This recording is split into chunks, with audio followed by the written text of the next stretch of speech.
So, ayan, kumain tayo sa Sukiya Japan Restaurant. So, ayan, pumili tayo ng menu kung anong gustong kainin natin. Ayan, marami silang menu ng mga Japan. So, minsan po, kumain naman tayo ng masasarap at kakaibang pagkain, kakaibang luto. Kaya, try natin dito sa Sukiya Food Japan. So, ayan, hanap tayo ng upuan at misa. So, kami lang yung Pinoy dito ng kumain. Kasi mostly dito, mga Chinese yung kumakain. Ayan, pumipili na kami kung anong gusto.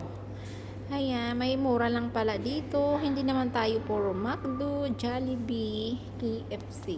So, para maiba naman tayo ng ating kakainin para feeling social muna tayo. Ayan, ang ating order ay ang rice na may beef at saka curry. Ayan naman yung juice. Sukiya, di ba? So, ayan yung order. Bakit green yan, be? Bakit green? Green tea. Ano lasa nito? Lasang avocado.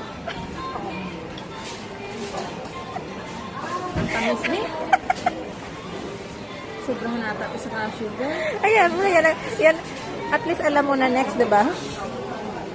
Ang green tea kasi naiinom ko ng sugar yun. Kaya parang sugar lahat. Okay na yan. At least alam mo na next. Tapos hindi tayo marunong mag-chopsticks. Subukan mo eh. Walang mayonnaise din. Tanong mo. Mayonnaise. Maglalagay siya ng dressing sa salad. Kung nagda-diet ka, pwede ka dito kasi may maliliit na portion, may malalaki.